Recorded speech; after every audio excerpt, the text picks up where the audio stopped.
So we're going to review first what we discussed for the last few weeks. Okay, I'll just give you an overview first of what I discussed last time so that we can proceed to other topics. So last time we talked about the global economy, that there's a move now that most of the regions now are grouping themselves to the purpose of that is to unite themselves to become more stronger than the rest of other countries. So observe that even Europe also groups themselves, US also group themselves, and in fact that's the reason why we have countries uniting themselves for them to become a stronger country compared to the other. Okay, so you name, we have the Russia, before we have the USSR, then United States, okay, bigger than other countries, and we know that those countries are also the strongest at the moment. So that's the trend now. Okay? The countries are now expanding to become more stronger. So on top of that, they also integrate into in terms of economy. In Asia, we have Asean Integration. The purpose of that is to add so that the graduates of other countries belong to that region can work on the same region. So it has an effect on our economy, because even in education we have to become more competitive by um, intensifying the quality so that it can work, graduates can work somewhere else. So to understand more about it is that there's actually a trend, okay, or in fact it originated during the fall of the Germans, no? During the time of Hitler, when the world at the time is against it.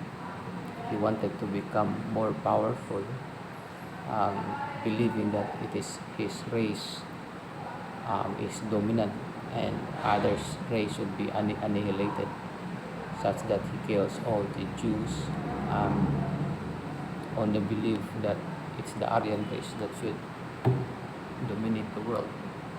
Okay, so he conquered the world, but at one point the other countries are against it.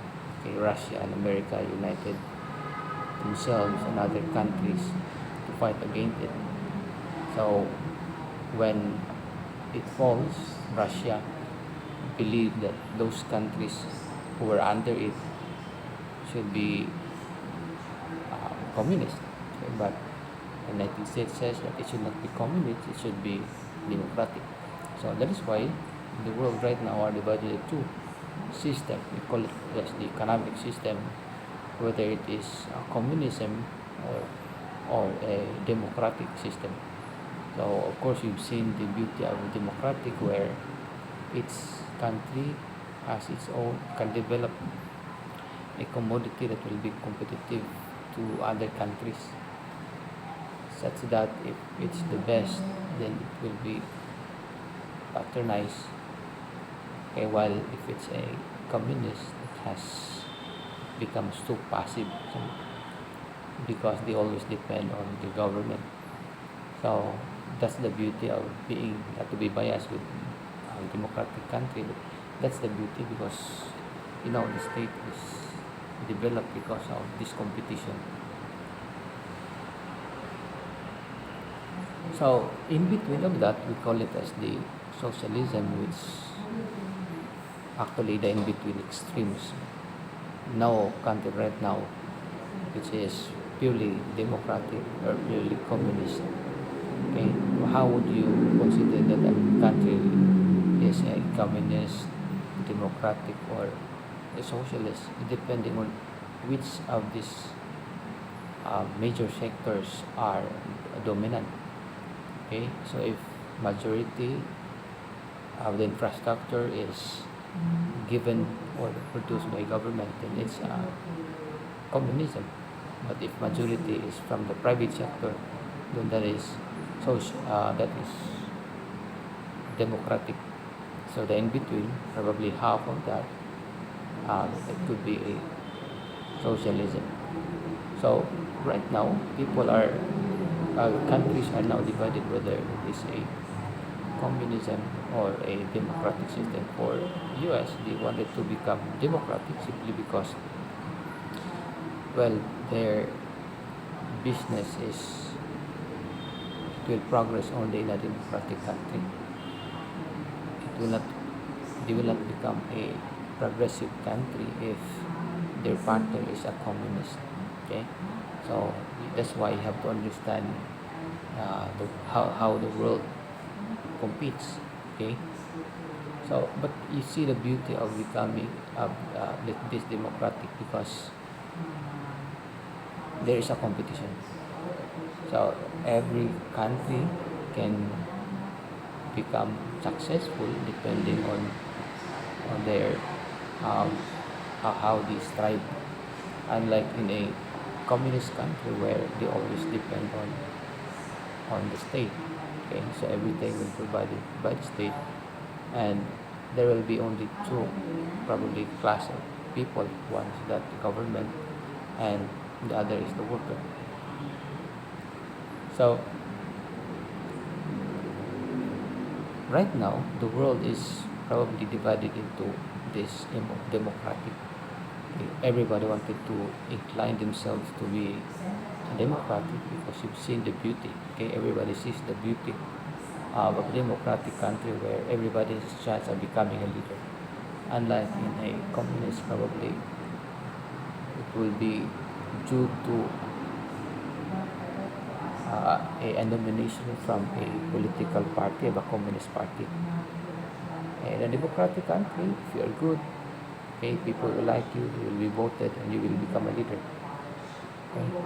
If you recall history, many leaders who were chosen simply because they come from the party, and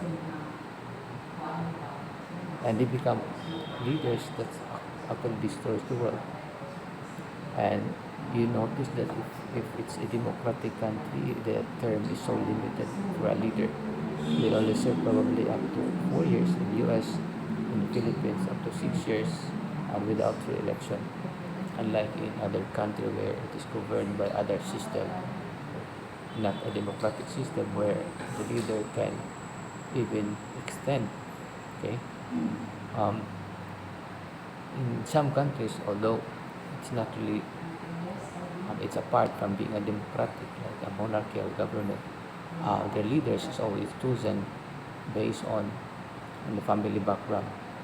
So the criticism of that is that if you are a if you have the capability of becoming a leader, like um, you possess all these qualifications, but you do not belong to that family, there's still no chance of becoming a leader. Okay, so in a democratic country, everybody is equal.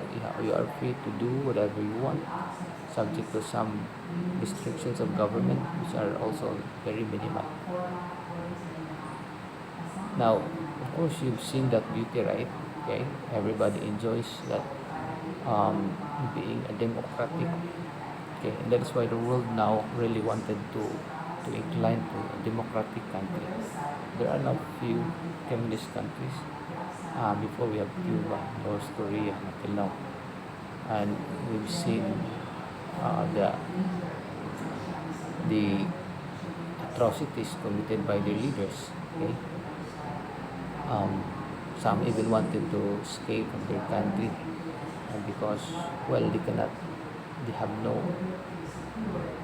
opportunities to go somewhere else because they are restricted.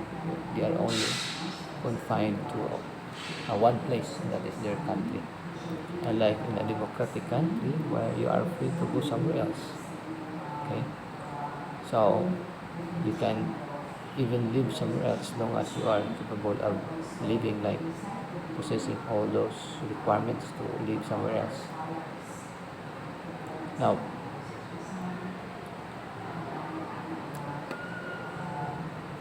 now in terms of contemporary global governance, you have to understand that these countries wanted to lead the world.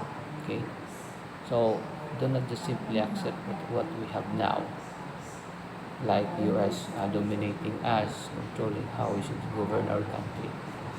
That is not how you should think. All you have to do is to think otherwise. Okay, because each country wanted to dominate. Okay, and one way of dominating other countries to become more influential. They go into an issue wherein people will listen to them. Like you advertise that you are a good country. Before when we before the Americans left, their program was benevolent assimilation.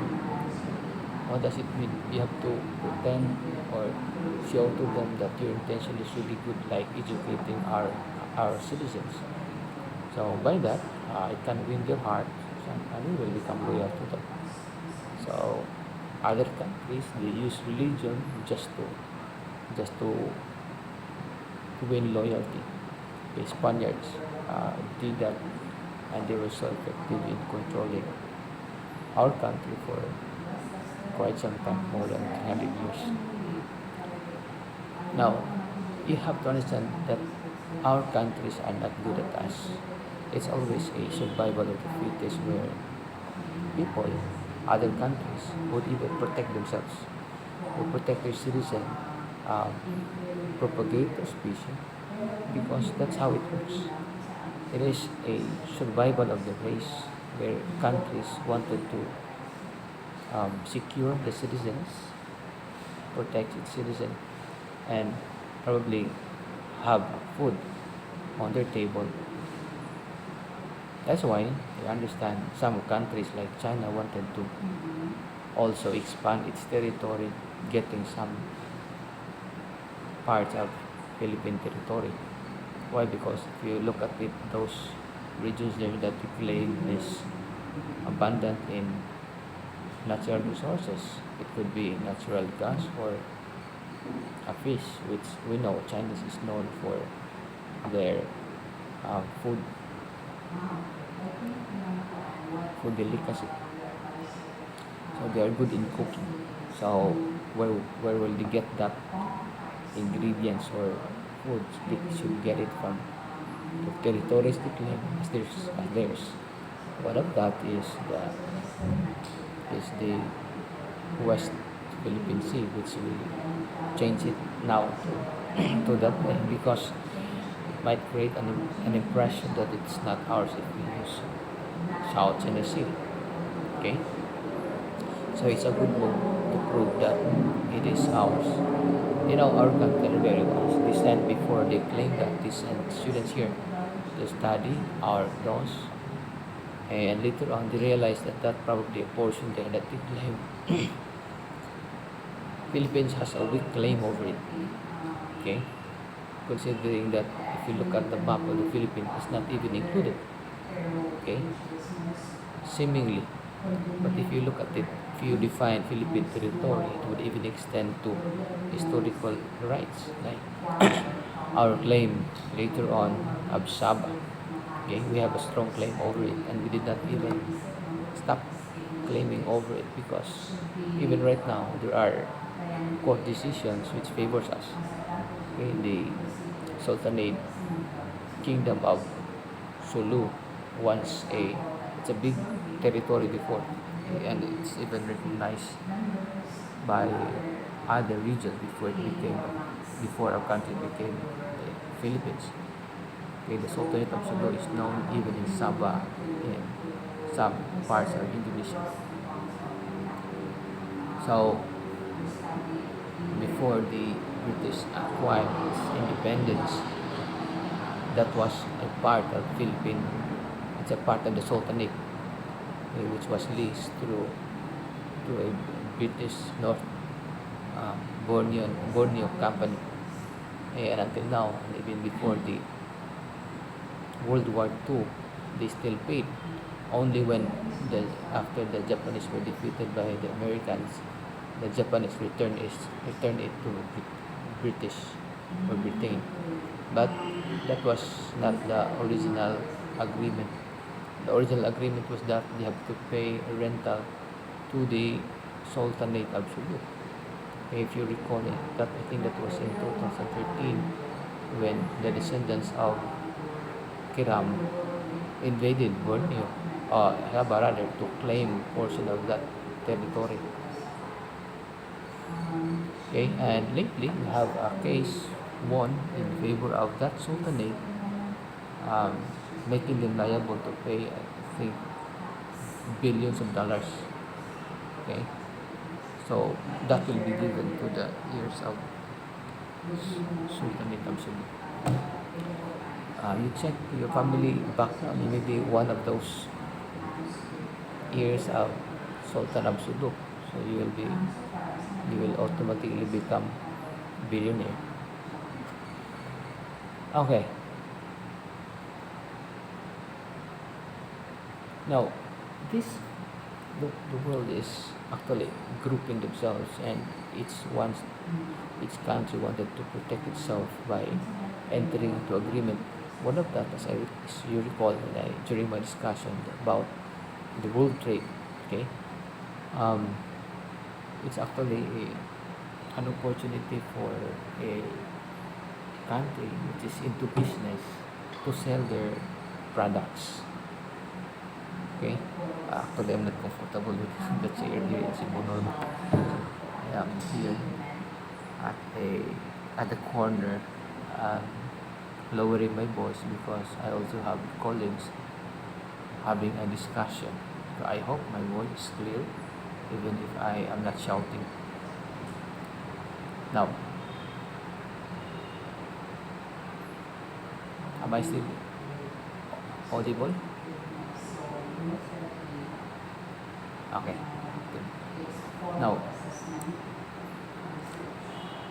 so the world wanted to unite, okay, to protect the inventions of others, okay, because several times when one invented something, it will be copied by another country without exerting any effort. They just copy the invention.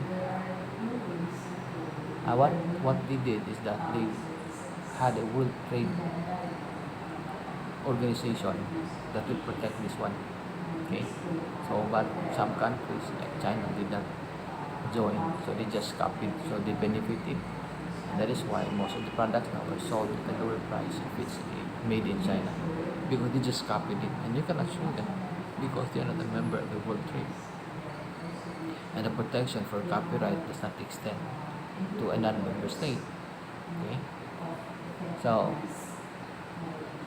that's why people will probably hate that country because they cannot win in any they cannot win the hearts of the civilians. Okay, other countries cannot favor them simply because of what they did. Unlike US, although it has a bad history in our country of killing some of the civilians or a tribe, degrading us in front of the media, world media. But still, right now, because of their style, claiming that they are the one who can secure peace in the world. It's like what happened in Ukraine when Russia wanted to annex it.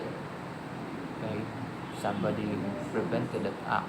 Otherwise, it will become a massacre, and it will become injustice on the part of of Ukraine, where all of its territory will now become part of Russia. So of course, the natural resources that country produce. Okay, we have the oil from the sunflower. We have the, of course, the nuclear probably because they have the um, nuclear power plant. Okay, so of course you understand how a nuclear power plant produces electricity, right?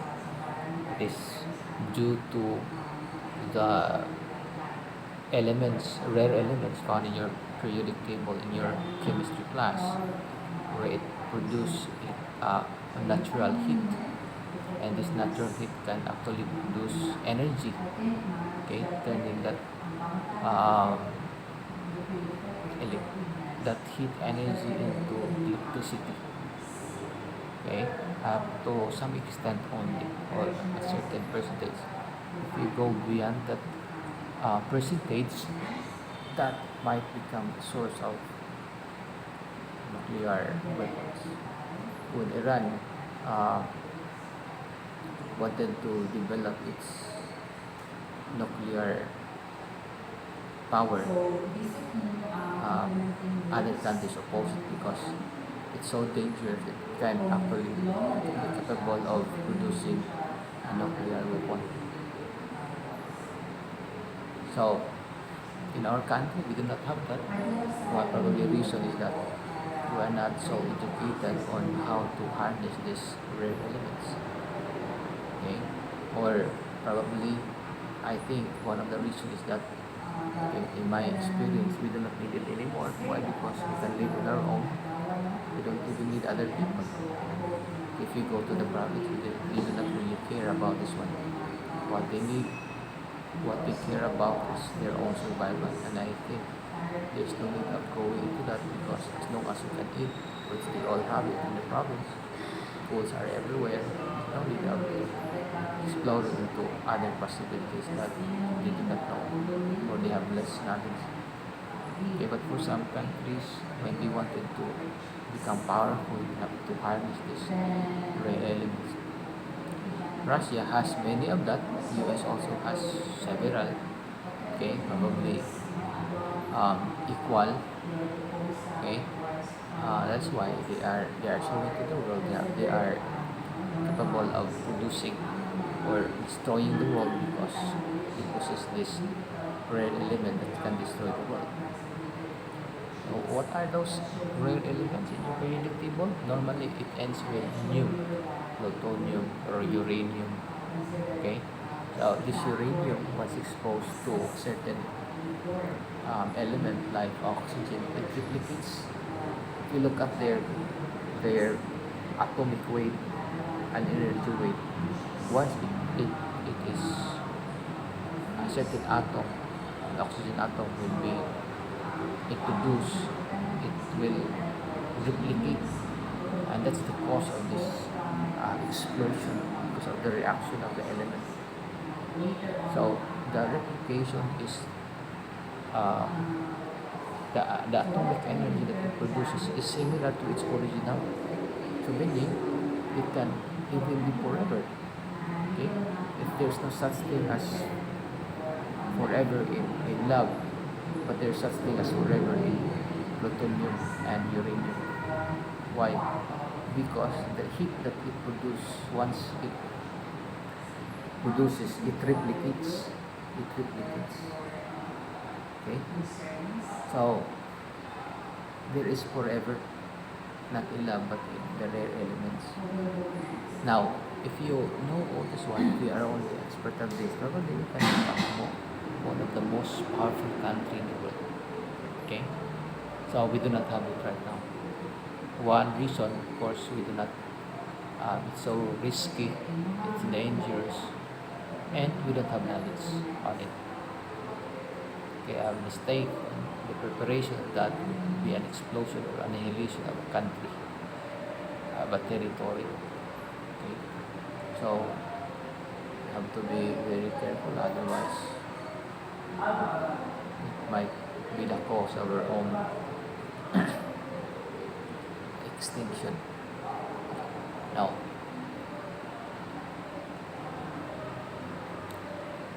so that is how you should understand. Do not just simply rely on what you already have. Okay, you have to understand that the world continually evolving, okay, making them to become number one.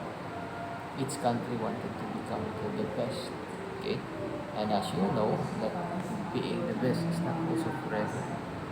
You call it history, the Greeks was the best because they are knowledgeable, the Romans get all their books, burn their libraries, and they become the best. Okay, later on after the Greeks, that actually originates from the Greeks. Okay, so they conquered the world through Julius Caesar. So become an empire. Later on, it was stopped, okay, by another leader. Okay, and later we have the U.S. So before U.S. or even prior to um, U.S. we have Spain and we have Prussia, okay, the Germany, and then later on we have Britain, and then they were defeated by the U.S. in the war in America. So U.S. now become the greatest. What if U.S. now will be defeated by the Russians? Russians will become the greatest. So it will now be Asian. Okay? But if you recall in history a long time ago, it's not the best empire are in the East, in the Asia. Okay, we have the Ottoman, we have the time of Genghis Khan where it was the biggest, okay, in the world at the time. Now we have US, it's not an empire because of course they have the influence in all of the countries, almost all the countries anyway, okay, except for communist countries. Yeah, they do not colonize. It's not an empire, but they have the influence. And in fact, some countries depend their on their protection. Okay, like uh, Philippines rely on their protection, not only to secure our territory and our peace and order, but even economy. Of course, you heard of the president. For 1 week, he was in the U.S. Inviting investors to invest in our country, where he is the one who actually ring the bell as in the closing of the stock exchange in Wall Street in New York. But our Filipino citizens are not so impressed with that, and they still protest. It would have been a very good move for the president, and yet there are still groups who are against. Okay? To my mind, I do not convince you to believe what I believe. We should not probably keep on criticizing if we cannot provide them with an alternative. So if you criticize, you better give the alternative. Why don't you just criticize after the administration? If the administrator can do the plans or whatever they have in mind. But of course, there's a beauty sometimes when you criticize. One of that is to check if what they're doing is really in accordance with, or it is reasonable. Because if you are a leader, you do not consult, you might be thinking that it's all right. Okay? The opposition sometimes will give you a glimpse of what's the other side, okay, or the probable consequence of your acts. So you should, okay, that's how you should understand. Okay, you do not just simply keep on admiring countries who colonize us. Okay? If you recall the history, U.S. also used our country, get all the resources, kill some of the civilians. Okay, and in fact, we had a war with that country. Okay, we have the Philippine American War, but sometimes we do not celebrate that. Okay, simply because the book teaches us to become, to embrace, to admire that country. Okay, and probably delete all the books that will teach us to criticize, okay, and to hate communism. In fact, there was an order from the administration to remove all these books that are subversive. And one of the books that they wanted to remove in the library was the book written by Karl Marx, The Communist Manifesto. I've read it and it's really good. Okay? For those who do not read it, probably they would say it's subversive. But if you understand it, it's really helpful to economy. Okay? In fact, most of the countries now has an opposition. That's actually a product of a communist idea that there should be somebody who will be at the opposite side to check whether what the administration is doing is correct. Because who else would check it? And if it can only be checked, there is a group that is so united, okay, fighting against the government so that we will know that what they're doing is not correct. But that I not advertise it to join other party just for them to correct the government. It's enough to have representatives who are of this idea to criticize a government, but not joining an armed group just to convince them of your belief. Okay.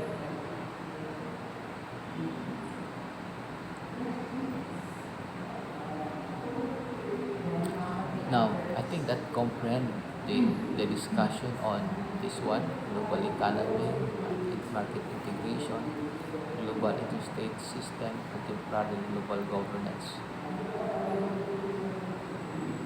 Okay.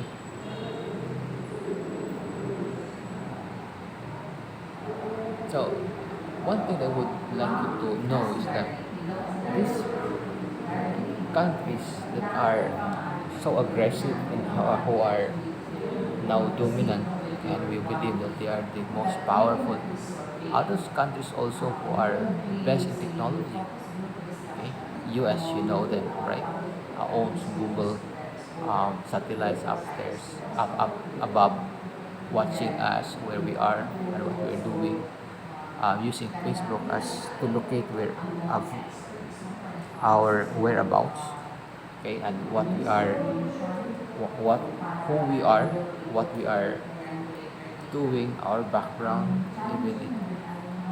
every details of us. They know why, because we have all the records. They keep it, okay, and it's easier for them to win in case there will be war later on, because they know the enemy. Okay, they know their enemy. So they gather all this information and they keep it for themselves. So they control the media, the satellite above, okay, and we are so fortunate because of that. Why? Without that, we cannot be in our own house having a class. So right now, we are here. You are there in your own house, respective houses, sitting down. Some are still doing their household chores with speaker loud so that they can hear my discussion, or some are even doing something else without listening. Okay. Now, of course, that will be checked later on in our test after my discussion. Now, so that's how you should understand. And to become one of that, to lead, is that we should cultivate ourselves to become one of them. In what way? Educating ourselves in technology, um, understanding these concepts, that there is a move really about the country to become the greatest. Okay? So, aside from learning the knowledge that you need, like what I said, you should be more helpful to the country if you also develop in technology. Okay? Other countries are so successful because they help themselves. Okay? Japan produced these best cars. It is not only produced by one company. They have cooperatives. Okay? Like a certain parts of that Toyota or Honda is produced by a separate group. And what they did is that they get it and assemble it and produce as that brand as Toyota or Honda. Okay, so it is not only one corporation that produce the entire car. There are several producers of the parts. So we can be one of that by probably thinking about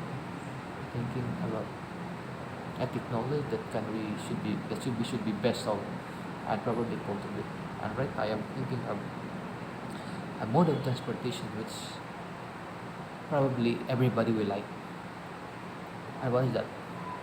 Phenomenon of flying cars. Or right now they have now other countries venture into the flying cars because of the problem of traffic.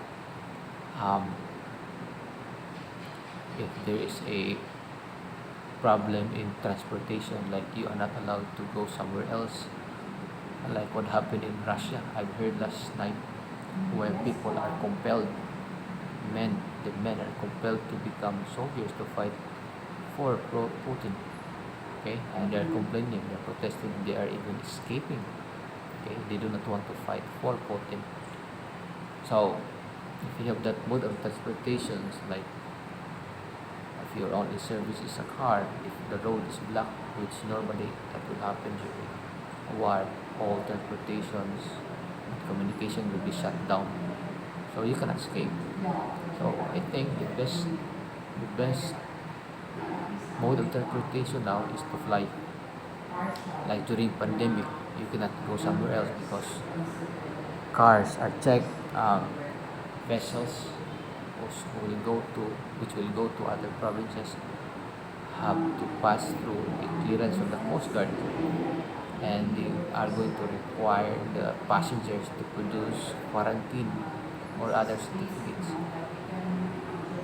And the only way probably is for them to become more independent and to be totally free is to have a flying car. So I think people, if you are really good in technology, can produce that one. We already have several of that. Okay, but it's bigger than a drone. You can only carry one person. That's not yet developed. Okay, so I think that's the trend of the future. Which everybody probably are interested. Now,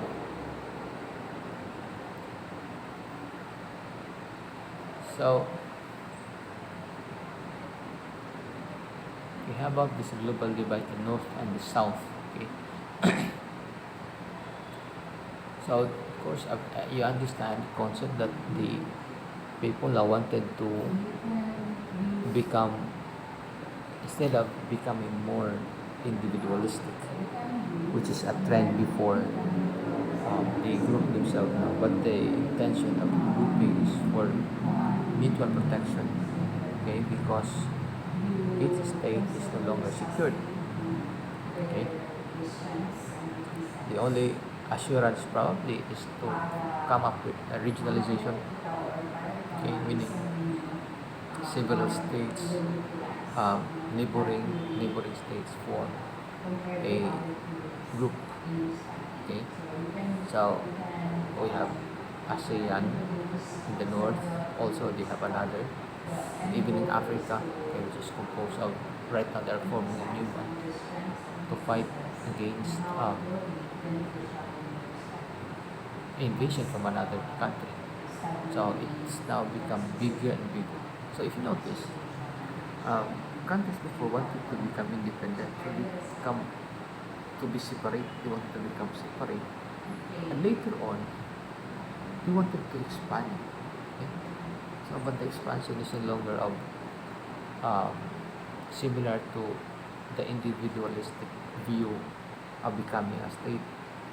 The expansion is more of a protection from the impending invasion of other bigger state, like what are the threats that we know about Russia, because a bigger state it has a capability of colonizing another territory, and it has already a record. US, okay, China also wanted to expand, claiming Taiwan. They never admit that it is no longer a independent state. They always claim it is just a province of China.